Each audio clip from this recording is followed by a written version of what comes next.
चलिए शुरू करते हैं इस टॉपिक का CV6 that is phosphorus halides. अगर हम फास्फोरस के हैलाइड्स की बात करें तो फास्फोरस फॉर्म करता है try halides and penta halides. तो चलिए पहले बात करते हैं फास्फोरस ट्राई हैलाइड्स की, जिसमें से एक इंपॉर्टेंट हैलाइड होता है फास्फोरस ट्राइक्लोराइड। चलिए पहले देखते हैं कि फास्फोरस ट्राइक्लोराइड को कैसे बनाया जाता है। तो इसके लिए यदि हम ड्राई क्लोरीन को हीटेड व्हाइट फास्फोरस पर प्रवाहित करें या पास करें तो PCl3 फॉर्म होता है। यहां पर हम इक्वेशन से देख सकते हैं, जब व्हाइट फास्फोरस रिएक्ट करता है क्लोरीन गैस के साथ तब PCl3 बनता है। And the other method is from thionyl chloride.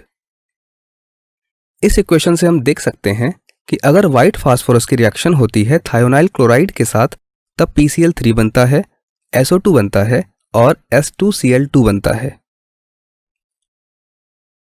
चलिए अब बात करते हैं PCl3 की प्रॉपर्टीज की। सबसे पहले हम देखेंगे इसकी फिजिकल प्रॉपर्टीज। ये एक कलरलेस ऑयली लिक्विड होता है। अगर हम PCl3 की हाइब्रिडाइजेशन की बात करें तो हम यहां पर देख सकते हैं कि एक 3s ऑर्बिटल और 3 3p ऑर्बिटल्स आपस में कंबाइन होकर 4 sp3 ऑर्बिटल्स को बनाते हैं।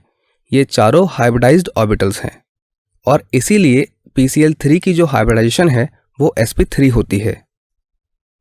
अगर हम शेप की बात करें तो PCl3 की शेप होती है पिरामिडल शेप।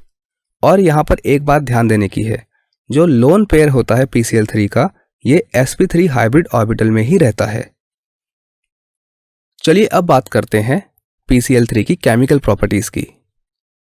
सबसे पहले देखते हैं कि PCl3 वाटर के साथ कैसे रिएक्शन देता है। अगर हम PCl3 की रिएक्शन वाटर के साथ कराते हैं तब फास्फोरस एसिड बनता है और HCl गैस बनती है।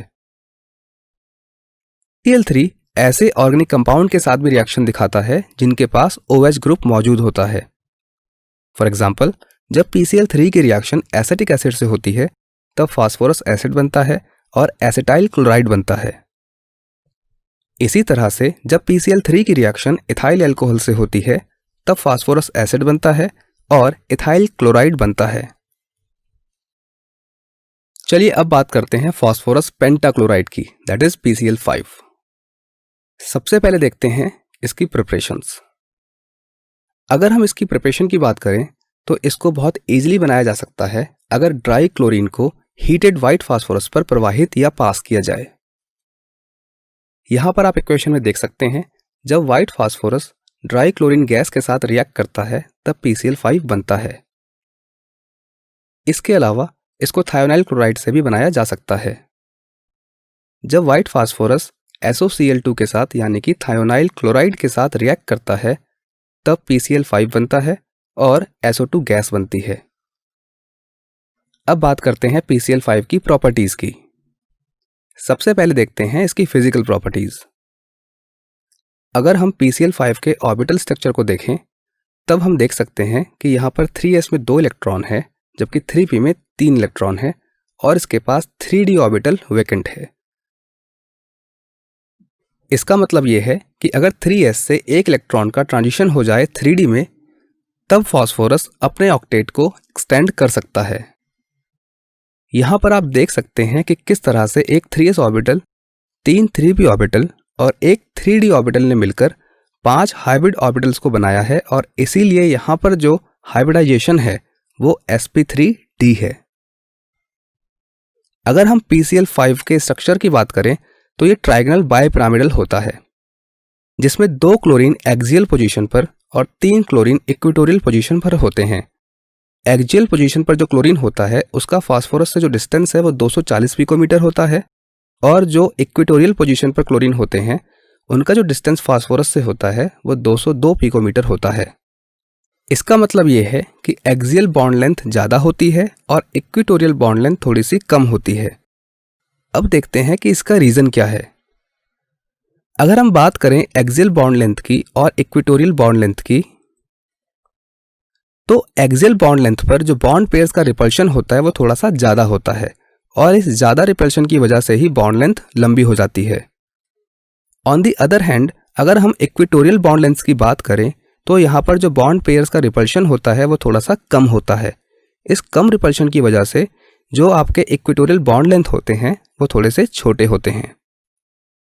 अब बात करते हैं PCl5 की केमिकल प्रॉपर्टीज की। सबसे पहले देखते हैं कि PCl5 का हाइड्रोलिसिस करने पर क्या होता है। अगर PCl5 को हाइड्रोलिसिस किया जाए तो वो POCl3 यानी कि फास्फोरस ऑक्सीक्लोराइड और HCl गैस बनाता है। POCl3 का फिर से हाइड्रोलिसिस करने पर H3PO3 यानी और HCl बनता है। चलिए अब देखते हैं कि PCl5 का डिकम्पोजिशन किस प्रकार से होता है। PCl5 अनस्टेबल होता है, इसलिए अगर इसको रख दिया जाए तो ये PCl3 और Cl2 में डिकम्पोज हो जाता है। चलिए अब देखते हैं कि PCl5 का ऑर्गेनिक कंपाउंड्स पर क्या एक्शन होता है।